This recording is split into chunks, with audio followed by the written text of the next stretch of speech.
Welcome to my channel, Spooky Stories. Have you ever felt eyes watching you in a place where no one is supposed to be? That's exactly what I experienced when I first stepped into Merseyside's most haunted locations. From abandoned pubs to crumbling mansions and forgotten monuments, each place holds chilling stories that make your blood run cold. Tonight, I'll take you inside 12 real spots where shadows shift, whispers linger, and the past refuses to stay buried. Watch closely. The spirits are closer than you think. If you're enjoying these spine-chilling stories, make sure to like this video and subscribe to Spooky Stories so you never miss another haunting adventure. 1. Royal Court Theatre, Liverpool. I still remember the night vividly. I had been wandering Liverpool city centre, camera in hand, trying to capture the city after the theatre crowds had gone. It was past midnight when I decided to check out the Royal Court Theatre, mostly out of curiosity, but something inside me told me to go. The theatre looked different in the moonlight, shadows stretching across the walls, the old signage glowing faintly, almost like it was alive. I stepped inside, and the silence hit me. Not the quiet of an empty building, but a heavy, expectant quiet. My footsteps echoed on the worn wooden floors.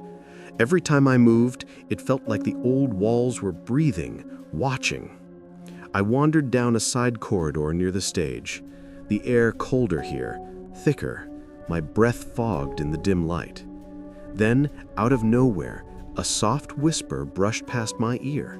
I spun around, heart hammering. There was no one, only the faintest smell of something floral, old-fashioned, like perfume from a bygone era. I laughed nervously at myself, but my gut told me this wasn't imagination. I found myself drawn to the balcony. Sitting on the edge, I tried to calm my shaking hands, telling myself stories, rational explanations. That's when I saw her, a shadowy figure moving across the top row. At first I thought it was someone working late, but as I focused, I realized there was no one there. The figure paused, then turned slowly, almost looking right at me.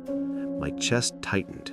I could feel a wave of sorrow, almost human, radiating from it. I didn't move. I couldn't. The figure disappeared behind the old red curtain with a soft swish, like it had never been there. My legs felt like lead as I stumbled back to the foyer. Every step felt like it echoed through decades of past shows, past spectators, past lives. When I finally left, stepping into the cold Liverpool air, my phone buzzed with a message from my friend. "Hope you enjoyed the theater. Alone?" I froze.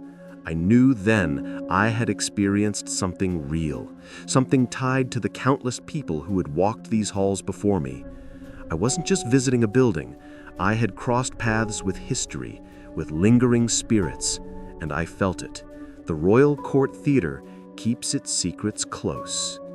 Even now, when I walk past that theatre during the day, I swear I can feel eyes on me, watching from corners that no one else can see. 2. The Blackie Community Centre, Liverpool. I had heard rumors about the Blackie for years, stories whispered by locals about strange shadows and cold spots that didn't make sense. Being a history buff and a skeptic, I wanted to see it for myself. It was late evening when I arrived. The red brick walls of the old building loomed above me, heavy with age, the faint sound of distant traffic mixing with the city's night hum. The front doors creaked as I pushed them open, stepping inside.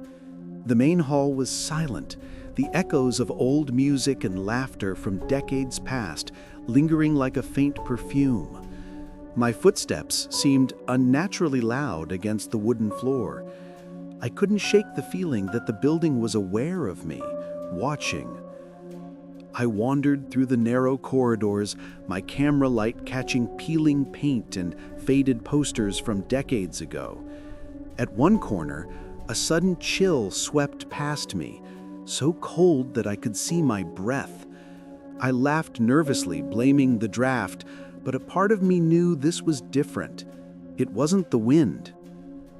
As I turned to explore the back rooms, I heard soft, deliberate footsteps behind me. I froze, heart pounding. "Hello?" I called softly. No reply. The footsteps stopped whenever I stopped, then moved again as I inched forward. I felt like I was being followed by something unseen. In a small rehearsal room, I saw it. A shadow, almost human in shape, glided across the corner. It didn't have a face, yet I felt a presence, someone watching, waiting, trapped in time. I backed away slowly, the sense of sorrow radiating from it pressing down on me. The smell of old wood and something faintly floral hung in the air. My chest tightened. I could barely breathe. I stumbled back into the main hall, trying to convince myself it was my imagination. But then I heard whispers, faint, almost unintelligible, like people talking softly behind closed doors. The shadows seemed thicker here, moving just at the edge of my vision. I fled through the main exit, heart racing, not daring to look back. Outside, the city felt normal, alive, almost mocking. I tried to shake it off, telling myself it was history and echoes playing tricks. But deep inside, I knew the Blackie held more than community memories. It held fragments of people, energy lingering from decades of life, work, and laughter. That night, I realized some places are never truly empty. 3. Knowsley Hall, Prescott. I never thought a place could make you feel both awe and fear at the same time, but Knowsley Hall did that to me the first time I visited. It was an overcast evening in late November, the kind of day when the mist hangs low over the fields and the sky presses down on you. I had come for a historical tour, expecting grand architecture and stories about the Earls of Derby, but what I found was something far different. Walking through the main entrance, the hallways felt unusually cold, the kind that seeps into your bones. I kept telling myself it was just the old stone walls, but a niggling feeling whispered otherwise. Every portrait on the wall seemed to follow me with their eyes. I smiled nervously at the thought, but the uneasy sensation grew as I moved deeper into the hall. In the library, rows of ancient books smelled of dust and time. I bent down to examine a leather-bound volume when a sudden sound made me jump, the soft thud of footsteps above. But I was alone in that room. I looked up at the balcony that overlooked the library and saw nothing. My heart started to race. I decided to explore the upper floors. The grand staircase creaked under my weight, each step echoing ominously. Halfway up, I felt a presence behind me, like someone standing too close. I spun around. Nothing. Just shadows. But then, a faint whisper of a name. Eleanor. Drifted through the corridor. My stomach churned. Who was calling, and why did it feel so personal? The most unsettling moment came in one of the guest rooms. I opened the door and saw the faint outline of a woman in a long, flowing dress standing by the fireplace. She didn't move, didn't speak, but I felt her eyes on me, her sorrow pressing into the room like a tangible weight. I wanted to run, but my legs felt frozen. For several seconds, it was just me and that quiet, heavy presence. Then she vanished, leaving only the faint scent of roses and cold air. I fled back down the stairs, heart pounding, trying to make sense of it. Outside, the chill of the evening felt normal, the mist lifting as if nothing had happened. But I knew better. Knowsley Hall isn't just a house of history. It's a keeper of stories, spirits, and memories. That night, I left with more than photographs and facts. I left with the unsettling knowledge that some souls never truly leave, and some halls remember every step. 4. Hanover Hotel, Liverpool. I had been working late in Liverpool city center and decided to take a detour through Hanover Street, drawn by the glow of the old Hanover Hotel. I had heard whispers about it being haunted, mostly from bar staff and locals, but I never paid much attention. That night, curiosity got the better of me. The hotel looked grand, yet strangely intimidating under the dim streetlights. The red brick facade was weathered, and the windows reflected the faint glow of the street lamps. As I pushed open the heavy front doors, a bell tinkled, sharp, echoing, almost as if it wanted to announce my arrival to something unseen. Inside, the air was cold, unnaturally so, carrying the scent of old wood and something faintly floral. The lounge area was empty, yet I could hear faint whispers as though a conversation was happening just beyond my comprehension. I brushed it off as my imagination and wandered farther, my footsteps echoing on the worn carpet. I found myself drawn to a narrow corridor leading to the upper floors. The lights flickered intermittently, casting shadows that seemed to move independently. Halfway up the stairs, I felt a sudden chill along my spine, like icy fingers brushing my neck. I wasn't alone. At the end of the corridor, I glimpsed a figure, a man, tall and shadowy, standing silently beside one of the room doors. I froze, my heart hammering. He didn't move, didn't blink, yet I felt his presence pressing against me, cold and heavy. The faint scent of tobacco and old cologne filled the air. I tried to speak, but my voice caught in my throat. Suddenly, he vanished. The corridor felt empty, yet I couldn't shake the sensation of being watched. I hurried down the stairs, each step echoing like a warning. As I reached the lobby, the whispers seemed to follow me, faint but persistent. I pushed the front door open, stepping into the street, and for a moment, the hotel looked like any other building, calm and lifeless. I couldn't explain what I experienced, whether it was the hotel itself or the spirits that lingered there. All I knew was that Hanover Hotel held stories in its walls, echoes of people long gone, and an atmosphere that made you feel their presence. That night, I walked away knowing I had touched a part of Liverpool's past that refuses to rest. And sometimes, the past refuses to let you go. 5. Huskisson Monument, St. James Cemetery.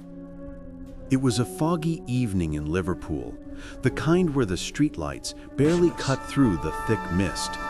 I had always been drawn to cemeteries, curious about the stories they hold, but St. James Cemetery was different. The Huskisson Monument, standing tall in the center, cast a long shadow that seemed to reach for anyone daring enough to approach. I arrived just as the last tourists were leaving, the gates creaking shut behind me. The air was cold and heavy, carrying the scent of damp earth and decaying leaves. Every step I took on the gravel paths echoed unnaturally loud. I felt a strange pull toward the monument itself, as if it wanted me closer. The details on the stone were worn, but I could still make out the intricate carvings, almost lifelike under the dim light. As I walked around, I noticed movement at the edge of my vision, a shadow that darted behind a row of graves.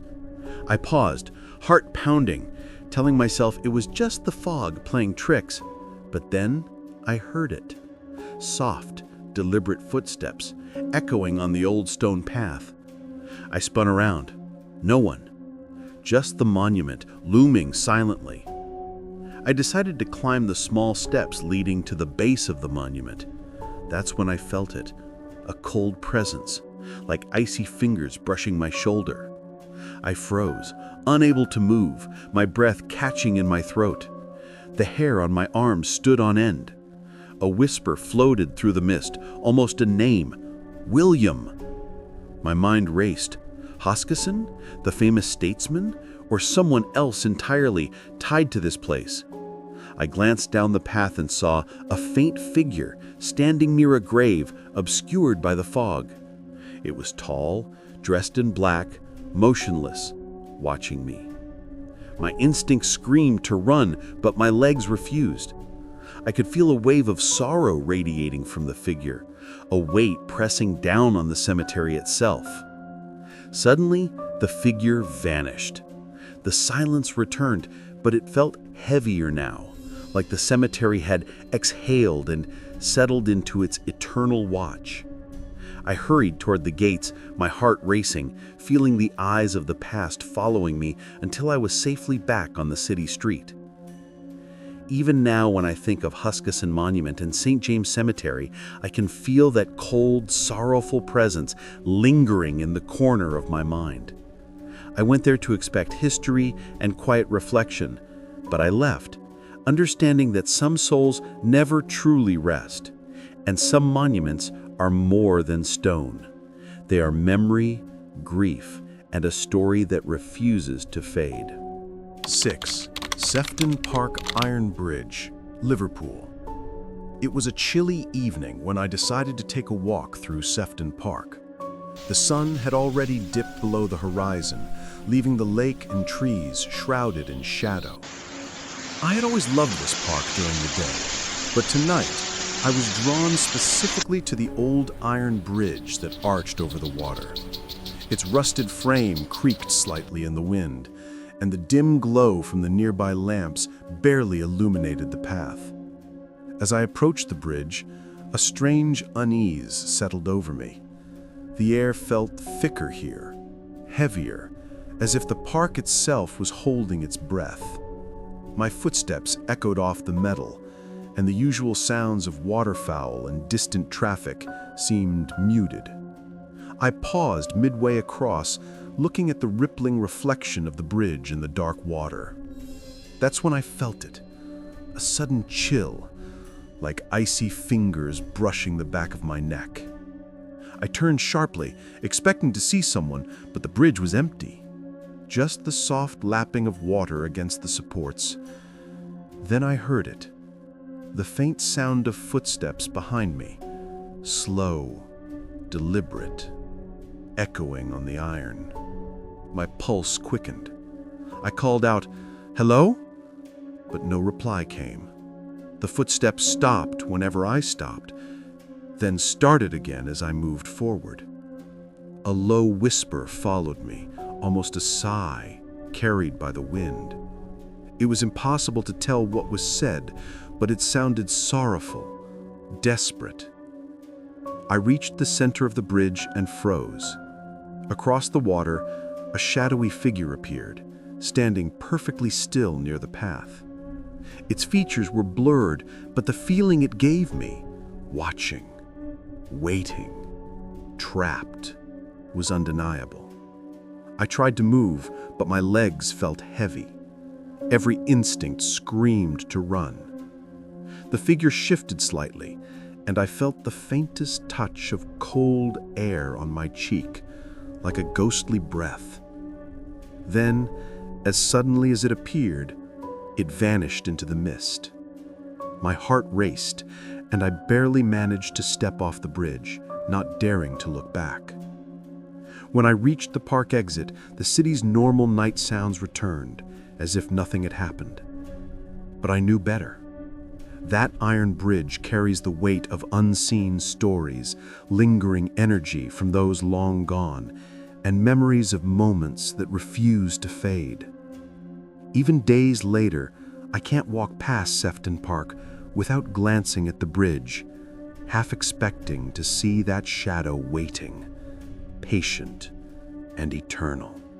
7 Stanley Park Lodge, Anfield. It was a damp, overcast evening when I decided to explore Stanley Park Lodge.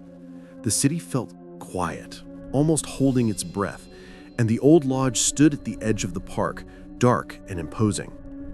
I had heard stories from locals, whispers about lights flickering when no one was there and shadows moving across the windows. I'm usually skeptical, but something about the lodge drew me closer. The front door was slightly ajar, creaking softly as I pushed it open. Inside, the air was thick and musty, filled with the scent of old wood and damp stone. The grand hallway stretched ahead, lined with doors that led to rooms I couldn't see. My footsteps echoed, and every sound seemed amplified in the heavy silence. I felt a strange pull to explore, as though the lodge itself wanted me to see its secrets. I wandered through the main hall, my flashlight catching on peeling paint and old furniture. That's when I heard it, a soft thud from the floor above. My heart skipped a beat. I called out, "Hello?" But the only reply was the faint creak of the wooden staircase. I climbed carefully, each step groaning under my weight. On the upper floor, I felt a sudden drop in temperature. The air seemed to press against my chest, making it hard to breathe. In the corner of the hallway, a shadow moved. At first, I thought it was my imagination, but then I saw it clearly, a figure, indistinct but undeniably human in shape, standing silently, watching me. I felt a mix of fear and sorrow radiating from it, as if it carried memories of the lodge from decades past. I froze, unsure whether to speak or run. The figure didn't move, but I could feel its gaze. Then, faint whispers drifted through the corridor. Names, fragmented sentences, laughter and cries overlapping. The air smelled faintly of tobacco and old perfume, as though the lodge itself exhaled the past. I didn't wait any longer. I descended the stairs as fast as I dared, my footsteps echoing like warnings. As I exited into the damp Anfield night, I glanced back. The lodge looked ordinary, silent, but I knew better. Stanley Park Lodge isn't just an abandoned building. It's a vessel for memories, spirits, and echoes of lives long gone. Even now, whenever I pass by, I feel a chill, like someone is still watching, waiting for the night to reveal its secrets. 8. Old Speak Airport Control Tower. It was a late October evening when I decided to visit the Old Speak Airport Control Tower. The building had been abandoned for years, and most locals avoided it after dark. I was drawn by curiosity and the stories I had heard of strange lights flickering in the tower windows, unexplained footsteps, and the eerie hum of radios turning on by themselves. As I approached, the tower loomed tall against the darkening sky. Its skeletal frame of rusted metal and broken windows gave it a menacing presence. The wind whistled through the cracks in the walls, carrying with it a faint smell of burnt oil and dust. I hesitated for a moment, but pushed the heavy door open, the hinges groaning under the strain. Inside, the air was cold and stale. The spiral staircase creaked under my weight as I climbed, each step echoing like a warning. I reached the top floor, the control room, and the city lights below shimmered through the broken windows. Everything seemed normal until I heard it, a low hum, almost like static from a radio, grew louder. My pulse quickened. I spun around and saw it, a shadow moving across the room, but when I tried to focus, it disappeared. The coldness pressed against me, like someone standing too close, watching silently. I could hear faint whispers, fragmented and unintelligible, as if the air itself carried messages from the past. My chest tightened, and I struggled to breathe. Suddenly, the control tower radio crackled to life. A garbled voice spoke, but I couldn't understand the words. The static grew louder, and I felt a sharp chill run down my spine. The shadow returned near the staircase, lingering just at the edge of my vision. I wanted to move, to run, but my legs felt heavy, frozen in fear. I finally scrambled down the stairs and burst out of the front door into the cool night air. The tower stood silently behind me, dark and lifeless, yet I knew it was far from empty. The voices, the shadows, the radio static, they felt real, tethered to the place's long history of guiding planes and watching over the skies. Even now, I can't drive past the old Speak control tower without feeling a presence. It's as if the spirits of those who worked there, or perhaps those who never left, still inhabit the walls. That night, I realized some places carry their past so strongly that the living can't help but feel it, even decades later. 9. Flaybrick Hill Cemetery, Birkenhead. It was a misty evening when I decided to visit Flaybrick Hill Cemetery in Birkenhead. I had always been fascinated by old cemeteries, but this one had a reputation that made even locals uneasy after dark.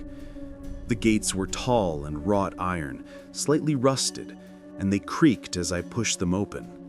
The path ahead disappeared into thick fog, and the air was heavy with the scent of damp earth and decaying leaves. Walking slowly along the gravel path, I felt as if the cemetery itself was watching me. The gravestones leaned at odd angles, some cracked and weathered with age.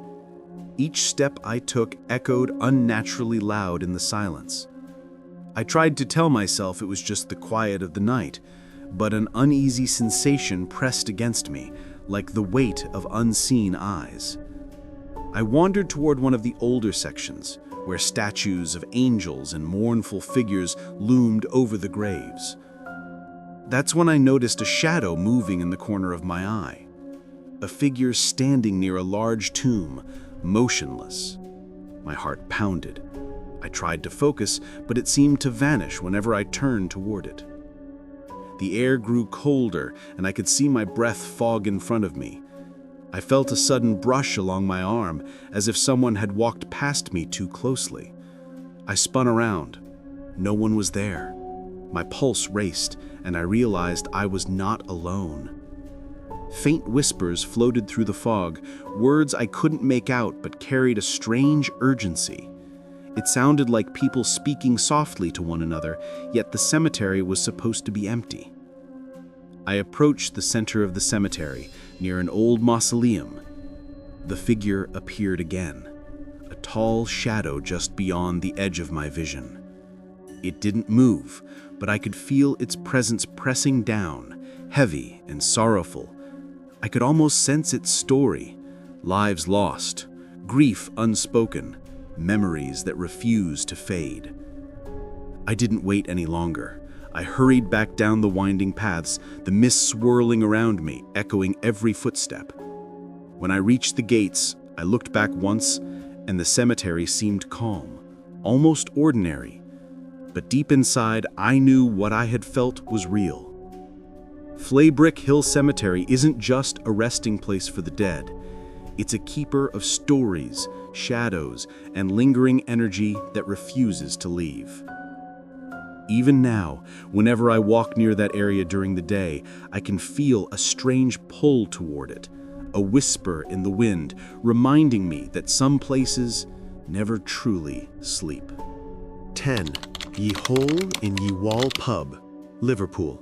I'd heard countless tales about Ye Hole in Ye Wall Pub, stories of unexplained noises, sudden cold spots, and patrons seeing shadowy figures. Being a lifelong Liverpool resident and a skeptic at heart, I wanted to experience it for myself. One late evening, after the pub had closed, I convinced the owner to let me stay behind for a few hours, with permission. The moment I stepped inside, the air felt heavy and thick, smelling faintly of old wood and spilled ale. The interior, usually lively during the day, seemed frozen in time. Shadows clung to the corners of the room, and every creak of the wooden floorboards sounded amplified. I tried to focus on my notes, but a strange unease settled in, prickling at the back of my neck. I wandered toward the back room, where old barrels were stacked, and the air grew colder with each step. Then, I heard it, a faint, deliberate shuffle, like someone walking on the wooden planks behind me. My pulse quickened. I turned sharply. No one. But a shadow passed across the wall, quick and fleeting, leaving me frozen in place. I called out softly, "Is someone there?" My voice barely echoed. The room stayed silent, but the temperature seemed to drop further. Then came the whispers, soft, intelligible, coming from different corners of the pub. It felt as though the walls themselves were speaking. My chest tightened, and every instinct screamed at me to leave, but I was drawn forward, unable to turn away. Near the fireplace, I saw a figure, dark, indistinct, standing still. It didn't move, didn't speak, but the weight of its presence pressed down on me. I could feel a mix of sorrow and anger, as though the spirit was tethered to this place by memories long forgotten. The faint smell of tobacco and old beer filled the air, and a cold draft brushed my face as if the figure had exhaled. I stumbled toward the exit, heart racing, and as I pushed open the door, the night air hit me like a relief. Behind me, the pub looked ordinary, quiet, and lifeless, yet I knew it wasn't empty. Ye hole in ye wall pub holds echoes of the past, spirits lingering between walls steeped in history and stories untold. That night I left, realizing that some places don't just keep memories, they keep pieces of people, refusing to be forgotten. 11. May Boyle's Ale House and Eatery. I had always been drawn to the Liverpool waterfront, and May Boyle's Ale House and Eatery had a reputation that intrigued me. Patrons whispered of unexplained cold drafts, chairs moving on their own, and the feeling of being watched even when the pub seemed empty. One evening, after closing hours, I was allowed to stay behind to explore, with only my camera and notebook. The moment I stepped inside, the familiar smell of old wood, spilled ale, and salt from the river outside mixed into a thick, almost tangible atmosphere. The pub, usually lively and warm, felt frozen in time. Shadows clung to the corners, stretching unnaturally along the walls, and my footsteps echoed unnervingly in the silence. I wandered toward the back dining area, where the old wooden tables had been polished for decades. Suddenly, I felt a draft brush past my shoulder, though all doors and windows were closed. My pulse jumped, and I told myself it was just the river wind. But then I heard it. Faint footsteps, deliberate and slow, moving across the floorboards behind me. I turned sharply. Nothing. Yet the presence was undeniable. As I walked further, I saw a shadowy figure near the old fireplace. It didn't move, but the feeling it emitted was heavy, a mix of sorrow, frustration, and lingering attachment. I could almost sense the stories of patrons long gone, the laughter and arguments, the secrets shared within these walls, trapped in the energy of the building itself. I tried to focus on my notes, but soft whispers filled the air, echoing from the corners. Names, half-sentences, laughter, unintelligible, yet intimate, as if the pub itself was recounting its past. My hands trembled, and I could feel my chest tighten with a combination of fear and awe. Suddenly, the shadow shifted closer, and the temperature dropped sharply. I could see my breath in front of me. It felt alive, watching me, gauging me, as if testing whether I belonged there or not. I didn't wait any longer. I hurried toward the front door, every step echoing through the empty hall until I finally stepped outside, the cool Liverpool night hitting my face. Even now, when I pass Boyle's Ale House during the day, I feel a subtle pull, like the pub is aware of my presence. That night, I realized it wasn't just the building holding memories, it was the spirits themselves, keeping the stories alive, refusing to be forgotten. 12. Bidston Hill and Windmill Ruins, Wirral. It was a cold, windy evening when I decided to explore Bidston Hill, drawn by the old windmill ruins at the top. The place had a reputation among locals: strange lights, eerie noises, and an unsettling feeling of being watched after dark. I had to see it for myself. The path leading up the hill was narrow and lined with overgrown bushes. The wind howled through the trees, carrying with it the scent of damp earth and something faintly metallic. As I neared the ruins, the silhouette of the windmill stood stark against the darkening sky, its skeletal frame swaying slightly in the gusts. I stepped closer, my footsteps crunching on the gravel. The air seemed heavier here, thicker, as if the hill itself was holding its breath. Every time the wind gusted, it sounded almost like whispers, fleeting words I couldn't quite understand. I told myself it was just the wind, but a chill ran down my spine. Suddenly, I felt a presence behind me. I spun around, heart racing, but the path was empty. Yet the sensation persisted, the unmistakable feeling of someone watching, waiting. I moved closer to the windmill ruins, where the stones were cold and worn with age. Then I saw it. A shadowy figure near the entrance, half hidden in the darkness.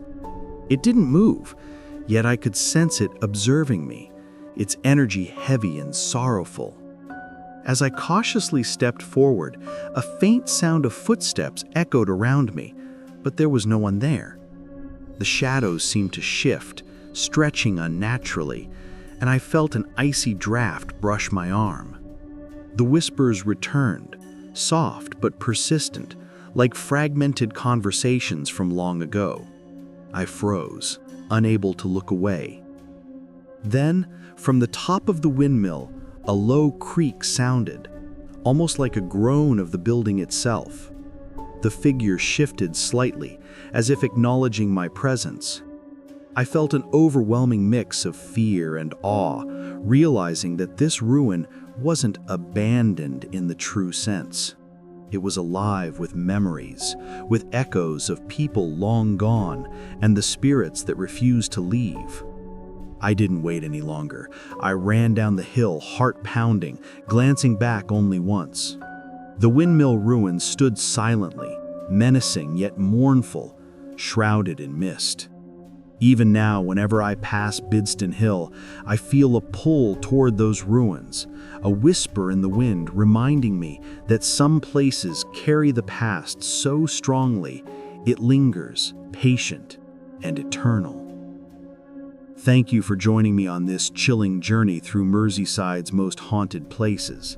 If these stories sent shivers down your spine, make sure to hit that like button and subscribe to the channel for more terrifying adventures. Don't forget to share your own experiences in the comments. I'd love to hear if you've ever felt the presence of the supernatural. Stay curious, stay brave, and remember, some places are never truly empty.